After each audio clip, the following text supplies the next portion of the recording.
ನಮಸ್ಕಾರ ವೀಕ್ಷಕರೇ, BV5 ನ್ಯೂಸ್ಗೆ ಸ್ವಾಗತ. ನಾನು ಮೇಘ್ನಾ. ಭಯೋತ್ಪಾದನೆಗೆ ವಿಶ್ವ ಶಾಂತಿಗೆ ದೊಡ್ಡ ಬೆದರಿಕೆ. ಪ್ರಧಾನಿ ಮೋದಿ ಟಯಾನಿಜನ್ಗೆ ಭಯೋತ್ಪಾದನೆ ಜಾಗತಿಕ ಶಾಂತಿಗೆ ಮತ್ತು ಭದ್ರತೆ ಅತಿ ದೊಡ್ಡ ಬೆದರಿಕೆಯಾಗಿದೆ ಎಂದು ಪ್ರಧಾನಮಂತ್ರಿ ನರೇಂದ್ರ ಮೋದಿ ಅವರು ಸೋಮವಾರದಂದು ಹೇಳಿದ್ದಾರೆ. ಇನ್ನು ಅದೇ ರೀತಿಯಾಗಿ ಚೀನಾದ ಟಿಯಾಂಜಿನ್ನಲ್ಲಿ ನಡೆದ ಶಾಂಘೈ ಸಹಕಾರ ಸಂಸ್ಥೆ SCO ಶೃಂಗಸಭೆಯಲ್ಲಿ ಉದ್ದೇಶಿಸಿ ಪ್ರಧಾನಮಂತ್ರಿ ನರೇಂದ್ರ ಮೋದಿಯವರು ಮಾತನಾಡಿದ್ರು. ಅದೇ ರೀತಿಯಾಗಿ ಭಯೋತ್ಪಾದನೆ ಜಾಗತಿಕ ಶಾಂತಿಗೆ ಅತಿ ದೊಡ್ಡ ಬೆದರಿಕೆಯೂ ಕೂಡ ಆಗಿದೆ.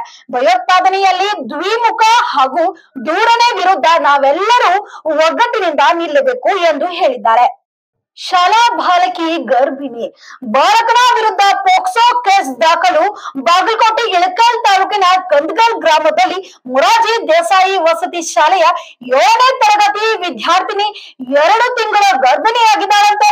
ಬಾಲಕಿಯ ಪೋಷಕರು ಕೂಡ ನೀಡಿದ ದೂರಿನ ಮೇರೆಗೆ ಇಳಕಲ್ ಗ್ರಾಮೀಣ ಪೊಲೀಸರು ಅದೇ ಶಾಲೆಯಲ್ಲಿ 8ನೇ ತರಗತಿಯ ವಿದ್ಯಾರ್ಥಿಯ ವಿರುದ್ಧ ಪೋಕ್ಸೋ ಕೇಸ್ ಪ್ರಕರಣ ದಾಖಲಿಸಿದ್ದಾರೆ.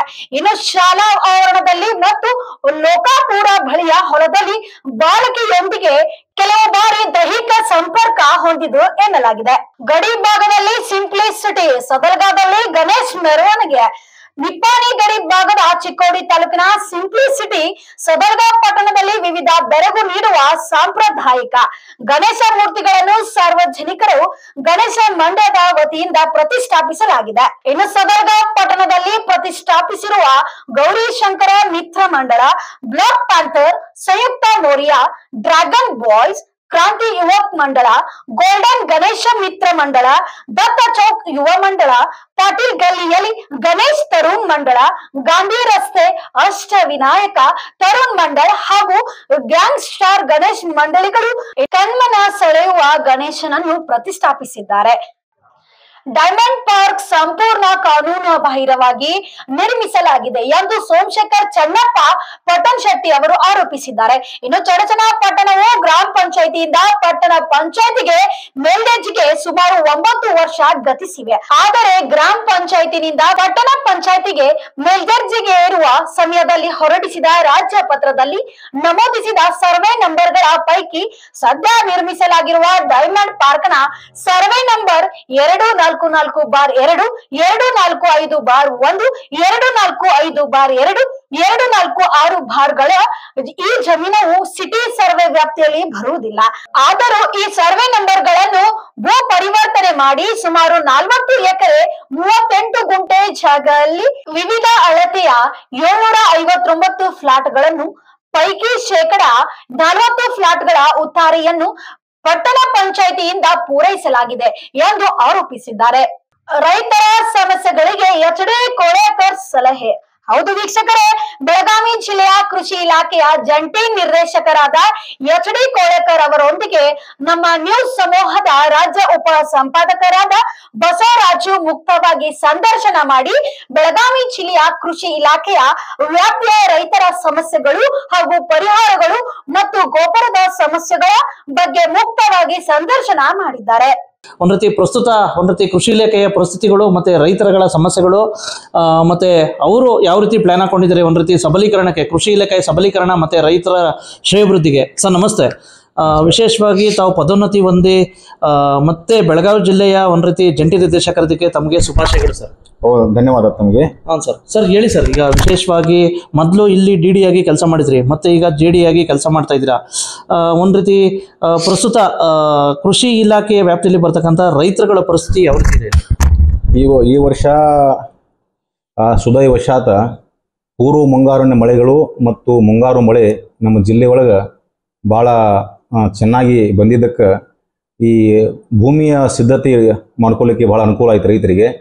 ಆಮೇಲೆ ಸಕಾಲದಲ್ಲಿ ಈ ವರ್ಷ ಸ್ವಲ್ಪ ಒಂದು 10 ಡೇಸ್ ಮೊದಲೇ ನಮ್ಮ ಮಾನ್ಸೂನ್ ಎಂಟ್ರಿ ಆಗಿದ್ದಕ್ಕೆ ಬೇಗನೆ ನಮಗೆ ಈ ಸಲ ಕೃಷಿ ಚಟುವಟಿಕೆ ಸಲುವಾಗಿ ವಿವಿಧ ಗುಣಮಟ್ಟದ ಬೀಜ ಕೊಡ್ತಕ್ಕಂಥ ಕೆಲಸ ಇಲಾಖೆಯಿಂದ ಹೊರಗಡೆ ಕೂಡ ಪ್ರೈವೇಟ್ನಾಗ ಕೂಡ ತೊಗೊಂಡು ಒಳ್ಳೆ ಬಿತ್ತನೆ ಆಗಿದೆ. ಸುಮಾರು ಬೆಳಗಾವಿ ಜಿಲ್ಲೆ ಒಳಗೆ 7,32,000 ಹೆಕ್ಟೇರ್ಸ್ ಪ್ರದೇಶವನ್ನು ಬಿತ್ತನೆಗೆ ಗುರಿಪಡಿಸಿದ್ದೀವಿ ನಾವು. ಅದರ ಪೈಕಿ ಓನ್ಲಿ 7,000 ಅಷ್ಟೇ ಉಳಿದಿದೆ. ಸುಮಾರು 99% ಇವತ್ತು ಬೆಳಗಾವಿ ಜಿಲ್ಲೆ ಒಳಗೆ ಬಿತ್ತನೆ ಆಗಿದೆ. ಅಲ್ಲಿ ಸ್ವಲ್ಪ ಗೋವಿನ ಜೋಳ ಮತ್ತು ಸೂರ್ಯಕಾಂತಿ ಆಮೇಲೆ ಸ್ವಲ್ಪ ಶೇಂಗಾ, ಈ 3 ಬೆಳೆಗಳು ಬಿತ್ತತಕ್ಕಂಥದ್ದು. ಮತ್ತು ಅಲ್ಲಿ ಕಬ್ಬು ನಾಟಿ ಕೂಡ ನಡೆದಿದೆ. 100ಕ್ಕೆ 100ಕ್ಕಿಂತ ನಾವು ಈ ವರ್ಷ ನಾವು ಕ್ರಾಸನ್ನು ಮಾಡ್ತೇವೆ, ಯಾಕಂದರೆ ಹೆಚ್ಚಿನ ಪ್ರದೇಶದಲ್ಲಿ ಇವತ್ತು ಬಿತ್ತನೆ ಆಗ್ತಾ ಇದೆ. ಆಮೇಲೆ ಈ ವರ್ಷ ಈಗ ಸುಮಾರು 2 ತಿಂಗಳ ಬೆಳೆ ಇದೆ. ಹೆಸರಾಗಿರ್ಬೋದು, ಉದ್ದಾಗಿರ್ಬೋದು, ಆಲ್ರೆಡಿ ಸಾಕಷ್ಟು ಕಾಯಿ ಕಟ್ಟಿ ನಾನು ಕೂಡ ನಿನ್ನೆ ರಾಮದುರ್ಗ ತಾಲೂಕಿಗೆ ವಿಸಿಟ್ ಕೊಟ್ಟಿದ್ದಾಗೆ ಚೆನ್ನಾಗಿ ಬೆಳೆಯಿದೆ. ಆಮೇಲೆ ಇಲ್ಲಿ ಸ್ವಲ್ಪ ರೋಗ ಮತ್ತು ಕೀಡಿಗಳ ಹಾವಳಿ ಕಂಡು ಬಂದಿದ್ದಕ್ಕೆ ನಮಗೆಲ್ಲ ಇದಕ್ಕೆ ಅಧಿಕಾರಿಗಳಿಗೆ ಸೂಚನೆಯನ್ನು ಕೊಟ್ಟು ನಮ್ಮ ಕೃಷಿ ಇಲಾಖೆ ಅಧಿಕಾರಿಗಳು ಮತ್ತು ಕೃಷಿ ವಿಜ್ಞಾನ ಕೇಂದ್ರ ಮತ್ತಿಕೊಪ್ಪ ಮತ್ತು ತುಕಾನಟ್ಟಿ ಅಧಿಕಾರಿಗಳು ಎಲ್ಲ ಫೀಲ್ಡ್ಗಳಿಗೆ ತಿರುಗಾಡಿ ರೈತರಿಗೆ ಏನಪ್ಪ ಅಂತಂದ್ರೆ ಪರಿಹಾರ ಕ್ರಮಗಳನ್ನು ಸೂಚನೆ ಕೊಟ್ಟಿದ್ದೇನೆ. ಸರ್, ಈಗ ಇನ್ನೊಂದು ವಿಶೇಷವಾಗಿ ಬಹುತೇಕ ರೈತ ಸಂಪರ್ಕ ಕೇಂದ್ರಗಳಲ್ಲಿ ಕೃಷಿ ಅಧಿಕಾರಿಗಳ ಕೊರತೆ ಇದೆ ಮತ್ತು ಸಿಬ್ಬಂದಿಗಳ ಕೊರತೆ ಇದೆ.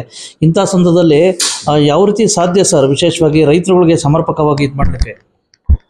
ಏನಿಲ್ಲ, ಏನು ಸಿಬ್ಬಂದಿ ಕೊರತೆ ಇದ್ರೂ ಸಹಿತ ನಾವು ನಮ್ಮ ಇಲಾಖಾ ಅಧಿಕಾರಿಗಳು, ಉಪನಿರ್ದೇಶಕರು, ಸಹಾಯಕ ನಿರ್ದೇಶಕರು, ಕೃಷಿ ಅಧಿಕಾರಿಗಳು ಮತ್ತು ಆತ್ಮ ಸಿಬ್ಬಂದಿ ನಮ್ಮಲ್ಲಿ ಒಂದು ಸ್ವಲ್ಪ 30-34 ಜನ ಆತ್ಮ ಸಿಬ್ಬಂದಿ ಭಾಳ ನಮಗೆ ಅನುಕೂಲ ಆಗಿದೆ ಅವರಿಂದ.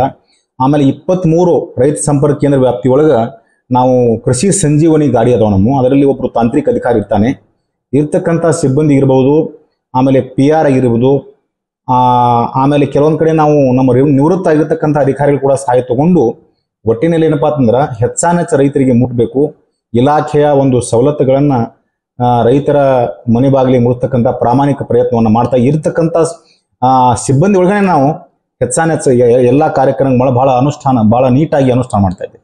ಸರ್, ಕಳೆದ 2 ತಿಂಗಳಿಂದ ಒಂದು ಸಮಸ್ಯೆ, ಒಂದು ರೀತಿ ನಕಲಿ ಬೀಜಗಳ ಒಂದು ರೀತಿ ಪೂರೈಕೆಯಿಂದ ಒಂದು ರೀತಿ ಸಮಸ್ಯೆ ಆಯಿತು. ಇವಾಗ ನೋಡಿದ್ರೆ ಒಂದು ರೀತಿ ರೈತರುಗಳಿಗೆ ಸಮರ್ಪಕವಾಗಿ ಯೂರಿಯಾ ಒಂದು ರೀತಿ ಗೊಬ್ಬರ ತಲುಪದೇ ಇರತಕ್ಕಂಥದ್ದು ಎಲ್ಲ ಒಂದು ಕಡೆ. ಯಾಕೆ ಸರ್ ಪ್ರತಿ ವರ್ಷ ಸಮರ್ಪಕ ದೊರಕ್ತಾ ಇತ್ತು, ಈ ವರ್ಷ ಯಾಕೆ ಸರ್ ಇದು? ಇಲ್ಲ, ಏನು ನಮ್ಗೆ ಆ್ಯಕ್ಚುಲಿ ಬೇರೆ ಜಿಲ್ಲೆಗಳು ತಾವು ಕೇಳಿರ್ಬೋದು, ಬಟ್ ಬೆಳಗಾವಿ ಜಿಲ್ಲೆಗೆ ಸಂಬಂಧಪಟ್ಟಂತೆ ನಮಗೆ ಏಪ್ರಿಲ್ದಿಂದ ಜುಲೈ ಅಂತ್ಯದವರೆಗೆ ಏನು ರಸಗೊಬ್ಬರ ಬರಬೇಕಾಗಿತ್ತಲ್ಲ ಅಷ್ಟೆಲ್ಲ ರಸಗೊಬ್ಬರ ನಮ್ಮ ಜಿಲ್ಲೆಗೆ ಬಂದಿದೆ. ಈ ಸಲ ಒಂದು ವಿಶೇಷವಾಗಿ ಅಂತಂದ್ರೆ ನಮ್ಮ ಜಿಲ್ಲೆ ಒಳಗೆ ಗೋವಿನ ಜೋಳ 1,20,000 ಹೆಕ್ಟರ್ ಬರ್ತಿತ್ತು, ಈ ಸಲ 1,40,000 ಹೆಕ್ಟರ್ ಆಗಿದೆ. ಆಮೇಲೆ ಸ್ವಲ್ಪ ಕಬ್ಬಿನ ಏರಿಯಾ ಕೂಡ ಹೆಚ್ಚಾಗಿದೆ. ಈ ಸ್ವಲ್ಪ ಈ ಗೋವಿನ ಜೋಳದ ಏರಿಯಾ ಹೆಚ್ಚಾಗಿದ್ದಕ್ಕೆ ಸ್ವಲ್ಪ ಡಿಮಾಂಡ್ ಹೆಚ್ಚಾಗಿದೆ, ಬೇಡಿಕೆ ಹೆಚ್ಚಿದೆ. ನಾವು ಕೇಂದ್ರ ಕಚೇರಿ ಜೊತೆ ಸಾಕಷ್ಟು ಏನಪ್ಪ ಅಂತಂದ್ರೆ ನಿರಂತರ ಸಂಪರ್ಕದಲ್ಲಿದ್ದೇವೆ. ನಮ್ಮ ಮಾನ್ಯ ಜಿಲ್ಲಾಧಿಕಾರಿಗಳು ಕೂಡ ನಮ್ಮ ಆಯುಕ್ತರಿಗೆ ಮಾತಾಡಿದ್ದಾರೆ. ಹೆಚ್ಚಿನ ನಮ್ಮ ಜಿಲ್ಲೆ ಒಳಗೆ ಬೇಡಿಕೆ ಇದೆ, ಹೆಚ್ಚಿನ ಪೂರೈಕೆ ಮಾಡಬೇಕಂತಕ್ಕಂಥದ್ದನ್ನು ಅವರು ಕೂಡ ಒತ್ತಾಯ ಮಾಡಿದ್ದಾರೆ. ನಾನು ಕೂಡ ಹಿರಿಯ ಅಧಿಕಾರಿಗಳಿಗೆ ಸಂಪರ್ಕ ಇದ್ದೇನೆ. ಕ್ರಮೇಣ ಏನಪ್ಪ ಅಂತಂದ್ರೆ ನಮಗೆ 2 ದಿವಸಕ್ಕೆ 3 ದಿವಸಕ್ಕೆ ಒಂದು 500 ಟನ್ನು 800 ಟನ್ನು ಹಿಂಗೆ ಬರ್ತಾ ಇದೆ.